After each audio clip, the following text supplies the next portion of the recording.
നമുക്ക് മുനവറലി തങ്ങളുടെ പ്രതികരണത്തിലേക്ക് പോയാലോ? അല്ലമീൻ, മുനവറലി തങ്ങളുടെ പ്രതികരണത്തിലേക്ക് പോയാലോ?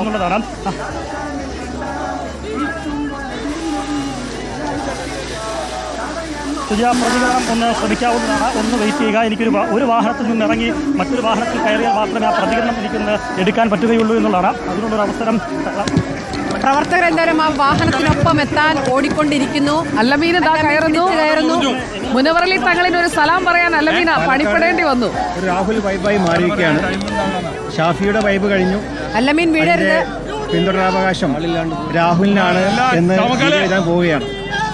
ഈ ഒരു കഴിഞ്ഞ കുറഞ്ഞ ദിവസങ്ങളിലുള്ളിൽ രാഹുലിൻ്റെ ജനപ്രീതി വളരെയധികം കൂടി പാലക്കാട് UDFന്റെ സ്വന്തമാവും എന്നതിലേക്ക് കാര്യങ്ങൾ പോവുകയാണ്. ഈ ഒരു തെരഞ്ഞെടുപ്പ് കേരളം ഉറ്റുനോക്കുന്ന തെരഞ്ഞെടുപ്പാണ്. കേരളത്തിനെ വർഗീയ ധ്രുവീകരണത്തിന് വേണ്ടി വേദിയാക്കാൻ വേണ്ടി ശ്രമിച്ചവർക്ക് തക്ക മറുപടി ആയിരിക്കും ഈ ഒരു തെരഞ്ഞെടുപ്പിലുണ്ടാവുക. ഇവിടെ വർഗീയ ധ്രുവീകരണവും അതുപോലെ മതസ്പർദ്ധയുണ്ടാക്കുന്നതിന് വേണ്ടി പലരും ഈ തെരഞ്ഞെടുപ്പിനെ ഉപയോഗിച്ചപ്പോൾ അതിനെ ശക്തമായ രീതിയിലുള്ള ഒരു താക്കീതായി തെരഞ്ഞെടുപ്പിന്റെ വിധി മാറും. പലതരത്തിലുള്ള വിഷയങ്ങൾ ഈ പ്രചരണത്തിൽ കണ്ടു.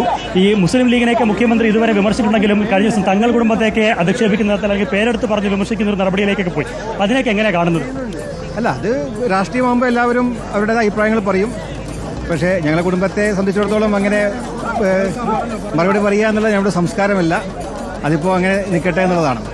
നിങ്ങളുടെ ഇടതോളം ചേർന്ന് സന്ദീപ് വാര്യർ നിൽക്കുകയാണ്. ഒരു പുതിയ സഹപ്രവർത്തകനെ കൂടെ കിട്ടിയിട്ടുണ്ട്. എങ്ങനെയുണ്ട് സന്ദീപിൻ്റെ ഒരു വരവും സാന്നിധ്യം? അദ്ദേഹത്തിൻ്റെ വരവ് നമുക്കൊരു വലിയ പ്രതീക്ഷയാണ്. അദ്ദേഹം സംഘപരിവാർ ഐഡിയോളജിയിൽ നിന്നും മാറി ഒരു മതനിരപേക്ഷത ചിന്തയും മതേതരവാദിയുമായി മുന്നണി പോരാട്ട രാഷ്ട്രീയത്തിലേക്ക് വന്നപ്പോൾ അത് ഞങ്ങൾക്ക് നൽകിയത് വലിയ കരുത്താണ്. തീർച്ചയായും അദ്ദേഹത്തിൻ്റെ വരവ് നമുക്ക് കിട്ടിയിട്ടുള്ളത് ഒരു വലിയ പ്രചോദനമാണ്. തീർച്ചയായും അത് BJPയിൽ നിന്നും കോൺഗ്രസിലേക്ക് ഇനിയും ഒരുപാട് ആളുകൾ ഒഴുകുന്നതിന്റെ തുടക്കം മാത്രമാണ് സന്ദീപിന്റെ വരവ്. എങ്ങനെയുണ്ട്? നല്ല വൈബാണോ? ാണ് ഇവിടെ കിട്ടിക്കൊണ്ടിരിക്കുന്നത്. അതിനകത്ത് വലിയ സന്തോഷം. എന്തോ രാഹുൽ ജയിക്കോ? തമാശ പറയരുത്, ശരിക്കും പറയണം. ശരിക്കും ജയിക്കും. അതെന്താ അങ്ങനെ ചോദിക്കുന്നത്? തമാശ പറയുന്നൊരു ചോദ്യത്തിന് പ്രസക്തി ഇല്ലല്ലോ. നിങ്ങൾ വളരെ ഉറപ്പുള്ളൊരു കാര്യം വീണ്ടും വീണ്ടും എടുത്ത് ചോദിക്കുകയാണ്. രാഹുൽ ജയിക്കും, ഉറപ്പായിട്ട് ജയിക്കും. കനത്ത മത്സരമായിട്ട് ഫീൽ ചെയ്യുന്നില്ല. ഇല്ലെന്ന് പറയുന്നത് കാര്യമായ ഒരു മത്സരമില്ലല്ലോ. അത് പറയാലോ. രാഹുൽ അങ്ങനെയുണ്ട്, ത്രികോണ മത്സരം എന്നാണ് പറയുന്നത്. ഈ അടുത്ത സ്റ്റേജ് ഷോയിൽ ഇന്ത്യയിലെ ട്രോളി ബാഗ് ഒരു വിഷയമായിരിക്കും, സ്കിറ്റായിരിക്കും. അതിന്റെ ചാറെടുത്ത് എല്ലാവരും കൂടെ ട്രോളി ബാഗിന്റെ ഒക്കെ ഇനിയും പറഞ്ഞാൽ പുതിയതൊന്നും ഇല്ലെന്ന് ചോദിക്കും. അവർ തന്നെ പുതിയതെന്തെങ്കിലും തരും. അപ്പൊ നമുക്ക് ചെയ്യാം. അപ്പൊ ട്രോളി വിടാനാണ് അല്ലമീനെ ട്രോളി ഇരിക്കുന്നു.